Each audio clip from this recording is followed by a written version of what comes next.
Bonjour, content de vous retrouver pour cette vidéo dans laquelle les questions d'éducation ne seront jamais plus un mystère pour vous. Laissez-moi vous décrire une situation.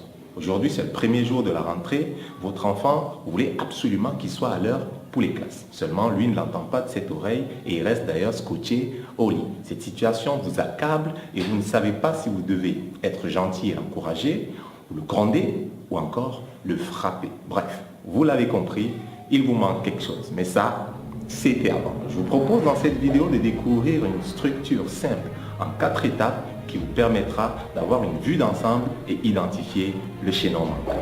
Première étape, vous devez absolument identifier et définir vos objectifs à long terme. Il est beaucoup plus simple de réaliser n'importe quoi quand on a le résultat final en tête. Imaginons que vous ayez envie d'effectuer un voyage. Vous préparez vos valises, vous prenez de l'argent de poche, vous faites le plein de carburant et vous vous mettez sur la route. Sauf que vous ne savez pas pour où. Ce type de voyage n'est pas intéressant du tout parce que si ça se trouve dans votre valise, il y a peut-être des chaussures de ville et le voyage se terminera probablement dans un marécage. C'est pareil, l'éducation de votre enfant est un voyage, pas simplement une destination, et il est important que vous ayez en tête le résultat que vous souhaitez atteindre. Je vous propose donc de répondre à la question suivante. Quel type d'éducation je souhaite donner à mon enfant une fois qu'il aura atteint l'âge adulte?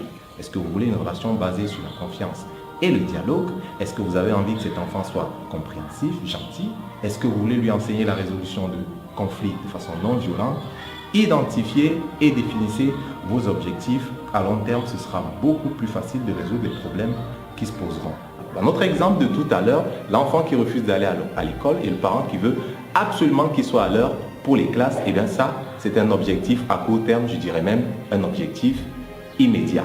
Bon, d'accord, je sais que certains me diront, oui, mais que faire des objectifs immédiats? Comment atteindre les objectifs à long terme sans mettre en conflit les objectifs à court terme? Si vous avez envie qu'on développe en profondeur cet aspect de la définition des objectifs à long terme, je vous propose de me le dire en commentaire et nous ferons plusieurs vidéos relatives à cela.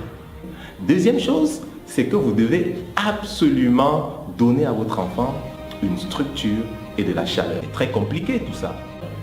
Du calme, c'est des bien gros mots, mais simplement ce qu'on veut dire ici, c'est que vous devez donner, pour ce qui est de la structure, une plateforme d'information de base à votre enfant.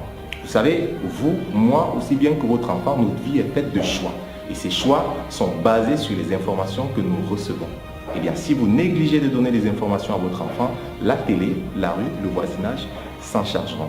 Dès 2 ans, votre enfant va se mettre à poser beaucoup de questions. Vous devez absolument lui donner ces réponses-là qui serviront d'informations de base. Vous l'avez compris, ces informations doivent naturellement être vraies, mais doivent servir aux intérêts à long terme. Pour ce qui est de la chaleur, eh bien, vous devez, ça tous les parents savent le faire, témoigner votre affection à votre enfant, le soutenir, le comprendre, l'encourager, mais surtout, ça viendra crédibiliser les informations de votre structure aux yeux de votre enfant.